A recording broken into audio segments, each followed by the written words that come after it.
All right, hello everybody. Welcome to Elevate. We're so excited. Mid-Michigan moms here with Flint's Future is Female. Welcome, ladies. How are you? We're great. How are you? Wonderful. We're so happy to partner with you guys on this amazing, I guess I'll call it a journey. And Rachel, I'll let you speak a little bit more to it because you came up with a wonderful mission statement as to what we are doing together as we partner.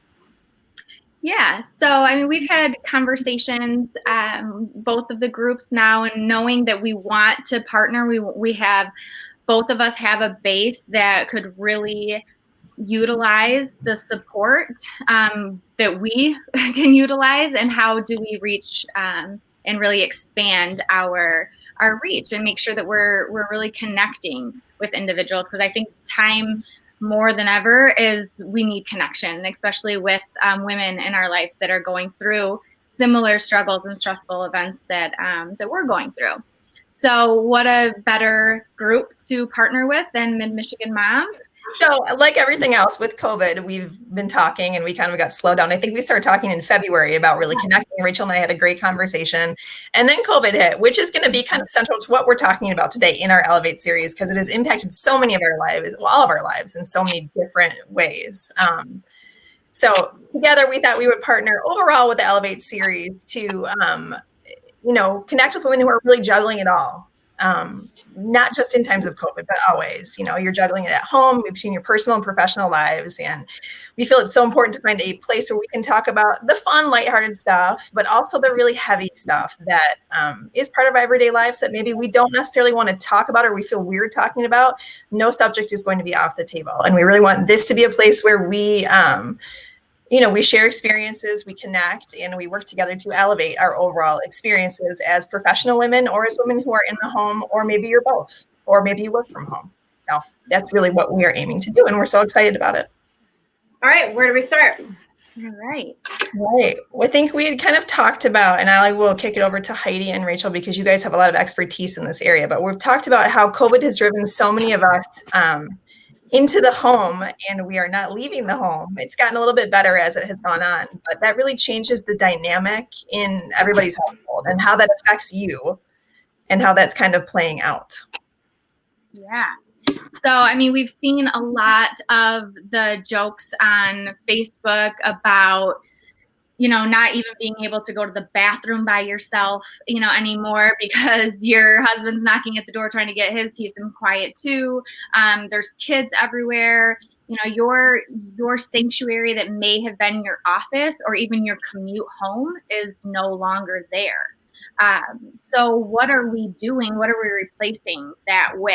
That me time that was just built into our schedule, that's all kind of come crashing in. And now, even though we may love these people very, very much, our significant others and our kids, we still need some time to find out, our identity. And I can speak for myself that bringing, my work into the home and my husband being home all of the time, that's been a very big struggle for me to really fully concentrate and feel like I am giving what I usually give to my career. And if I'm not, what does that mean for me as Rachel? Not as wife Rachel, not as a mother Rachel, but as a career woman that has spent a lot of time.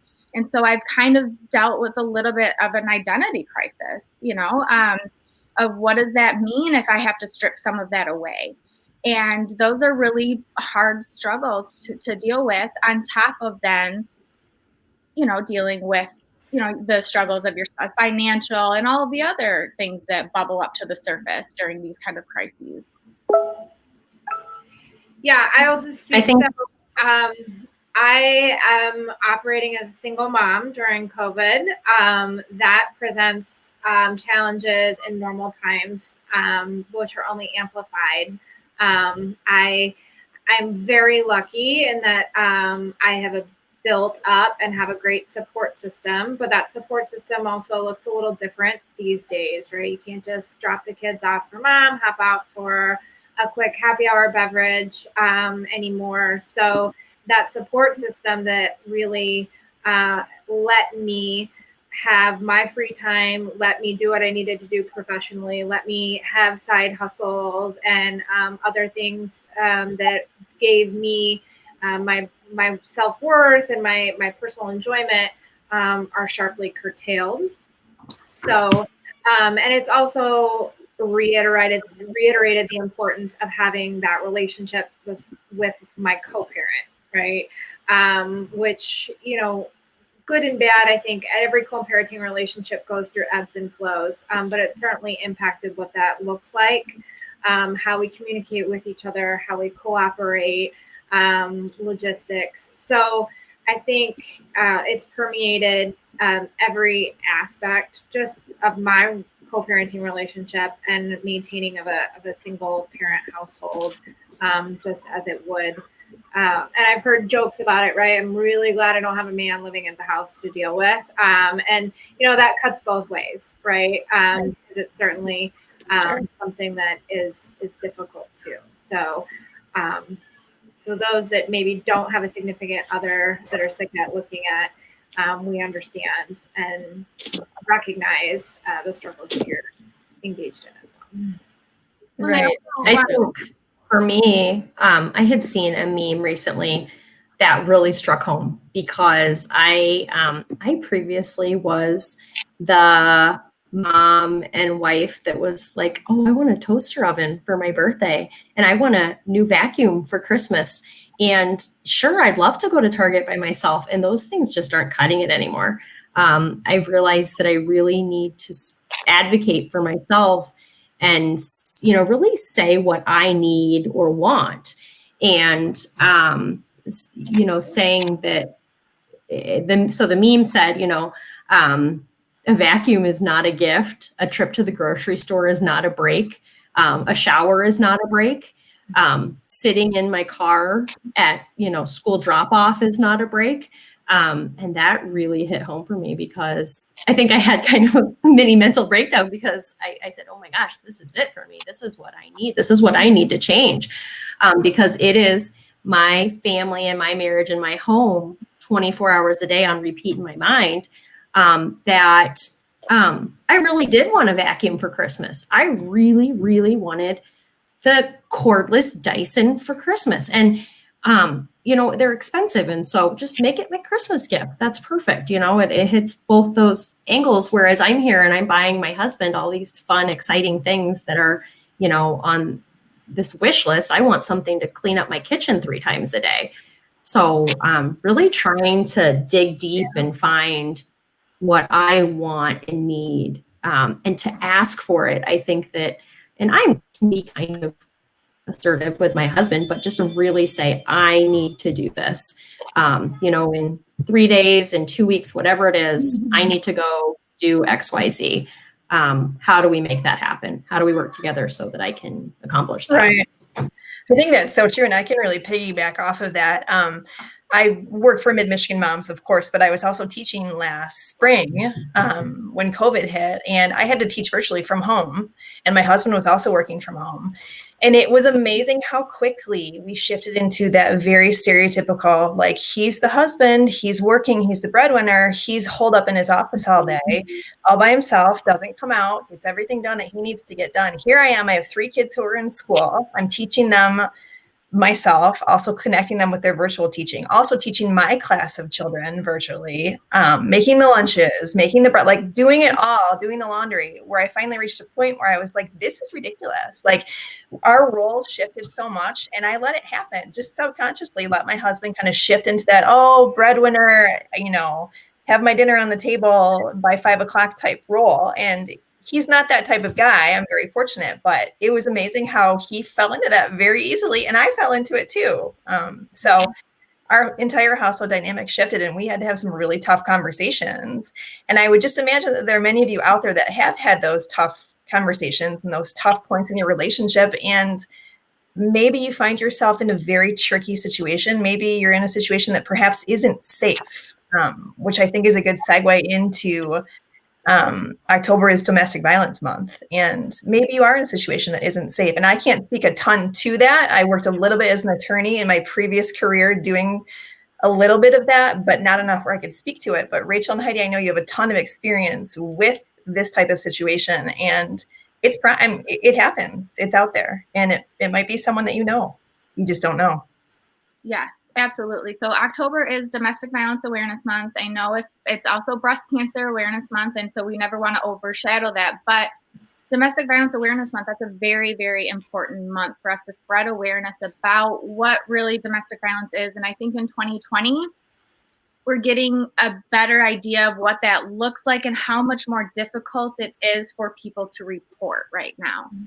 So when we talk about the time that we don't have away from our spouses because we need that just for our mental health, and they need that time. A lot of survivors need that time so that they can text for help because they don't have that ability to make that phone call to their support system, to make that 911 call in private, to make that safety plan in order to exit safely, because they are all consumed by this individual even more so now than they were before.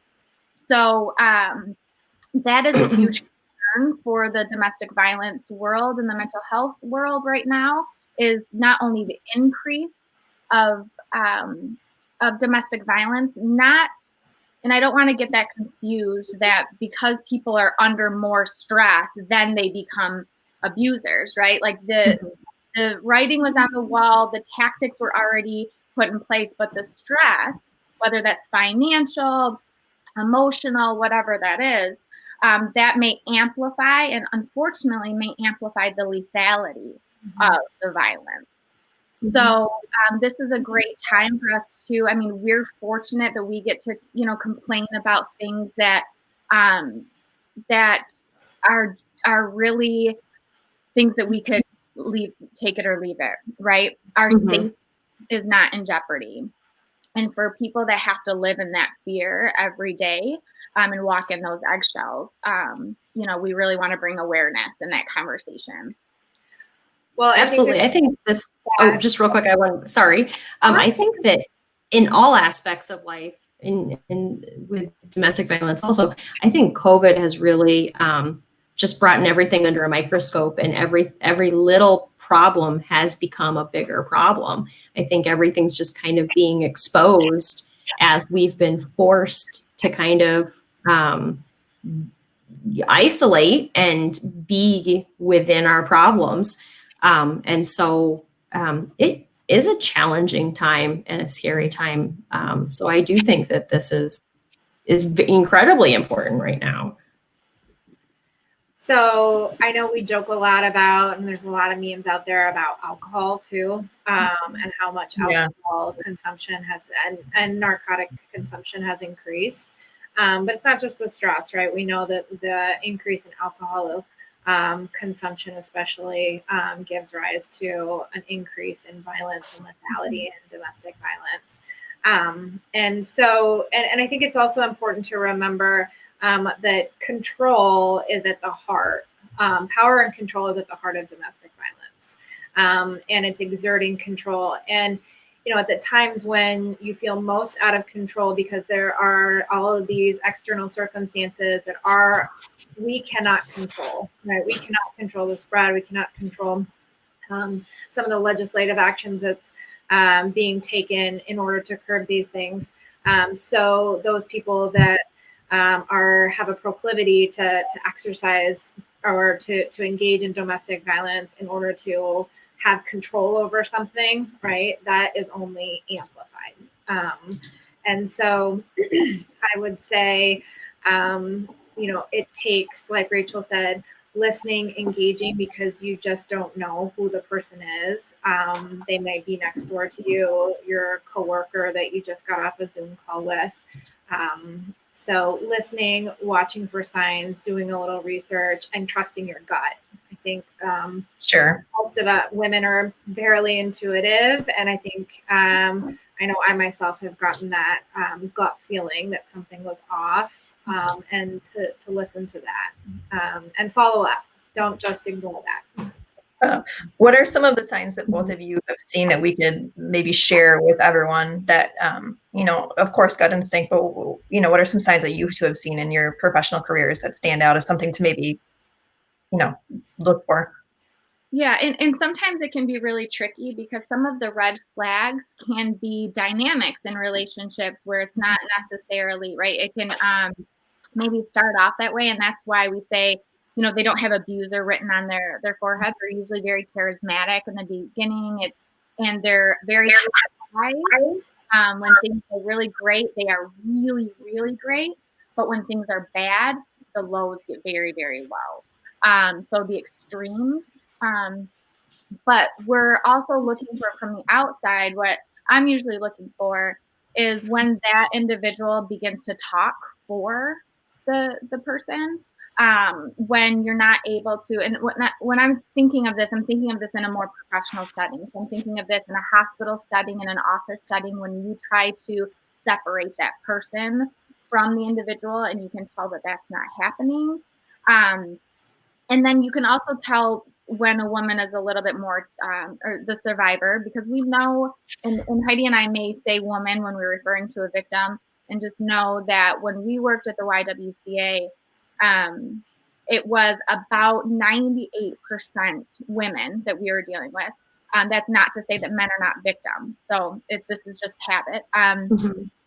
But it's just how timid they are around them, not feeling comfortable speaking up. And you can start to see, do they have control over their phone? Do they have control of their finances? Do they even have their wallet and checkbook with them? Those are some of the things that you start to see, especially with finances. If you're dealing with a married couple, you start to see some of those. And again, it's about, like Heidi said, it's about the power and control. You're not going to necessarily always see black eyes on women that are in a on individuals that are in a domestic violence situation. Yeah. So I'm glad that we can have this conversation during this month, during this time, and with your group too, because it's obviously a topic that's near and dear to Rachel and myself, but it's one that we've come a long way, but it still has a stigma attached to it, and so the more we talk about it, and get it out there.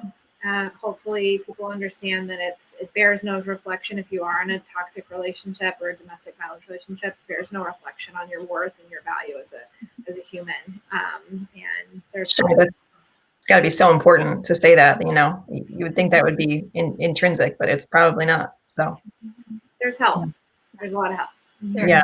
So Heidi, what kind of resources do we have available? And I honestly don't know. This is something that I would love to put together, both for Elevate, for our series, but also for our kind of, resources. What local resources, national resources, online resources, what's available for our community? There's a lot of resources, and the good news is that on a national level, there's a hotline. On a local level, the YWCA is really the number one stop. There's a variety of ways to reach out to them. I know you can reach out to them on Facebook. I know you can call the crisis line at the YWCA. You can stop by at whatever hour it operates, 24 hours a day. So that's the good news, is because there's one point. You don't need to go to 17 different agencies. You can start with one point and they can help. Mm-hmm. Right? I mean, there are resources out there to assist you with if you need tires to get on your car in order to take your children to a different location, if you need a night or two in a hotel, if you need medical assistance, right? It doesn't matter, right? There are people out there to not only identify next steps, right? Because one foot in front of the other, look for the next steps that are going to get you to the next hour and to the next hour and to the next night, and help you identify along the way those supports out there. You don't have to apply for a grant. You don't have to go through, a very tedious process. They're trained individuals that are going to help you work through what you need and help you think in advance when you're still in the fog, right? Because that's really important to know, that a lot of survivors are coming in and they have been brave enough to make that first step, and they can't think through all the dynamics and logistics of what that looks like. But that's where the training comes in. That's where the supports come in. And I would encourage anyone to take that first step. Locally with the YWCA is certainly an amazing organization. Have every faith in the staff that are there to help. So on a national level, like I said, there are hotlines, and the domestic violence world is very connected too. It doesn't matter where you enter, if you're in Livingston or you're in Macomb or wherever you are and you live in a different place, they're connected, and they're going to see you through the process and support you no matter where you are. And I also want to, and what Heidi mentioned about resources, that I think a lot of people, I know if anyone is listening to this, I know if you were in the last 10 years of your life, you can pick out more than one person that you have either confirmed that's in an abusive relationship. And again, it may not have gotten physical, but there was definitely mental, emotional, financial abuse and control going on. And I think that we can all really start to look at the relationships around us and can probably pinpoint quite a few that have been in this. And oftentimes we leave meetings where we have this conversation or presentations and people want to know, what can I do? Like, I do have a sister or a niece or a friend that's going through this, and people feel really helpless. And the hardest thing for people to understand is that, one, it's very much in that person's control. So that survivor has to be ready. And it doesn't mean that they're staying because they like the abuse. Unfortunately, the abuse has become predictable. So they know what comes next, and they can control their environment that way. That victim can. And what they can't control is when they leave and how unpredictable he is. Because what you have to understand is that every threat that he has said to her, he's probably carried out a majority of those. So it's easy for us to say, he's not really going to kill you and the kids. He's really not going to kill your dog. But she's like, you didn't hear the threats that he said a couple months ago and what he said, right? So leaving can be much more scary for individuals. It also increases the lethality of the situation by 75%. And I think that's really important for support people to know, because I would never encourage a friend or family member or client to leave when there's not a safety plan in place and when they are not ready, because I know that the lethality increases and I cannot save them 24 hours. So, and unfortunately, a personal protection order can't either. So we have to be really realistic. We have to empower that person to make sure that we're giving them choices and we're not taking on the role of the controller.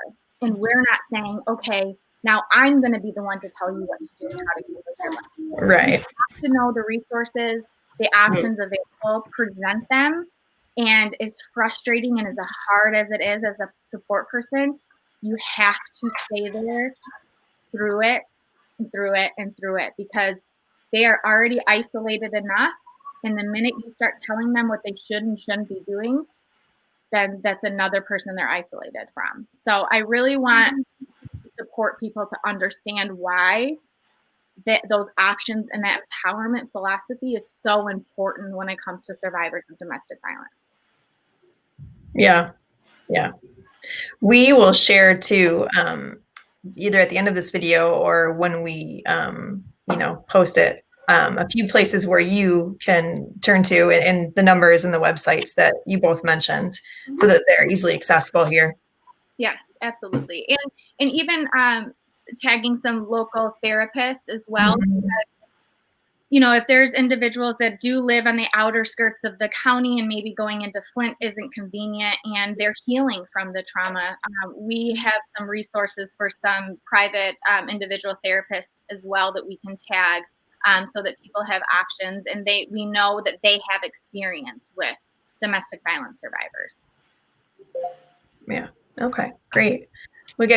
I have one more quick question. So that's kind of a big picture. What are some small ways that I could, so if I had a friend or an acquaintance I knew that I had suspected might be in some of these situations. What are some small things I could do to support them, or I don't necessarily need people to confess, their life's happenings, but what are things that I could do to support them that, and maybe it's because I'm very uncomfortable with it too, but what are ways that I could support someone that may be going through some of these situations?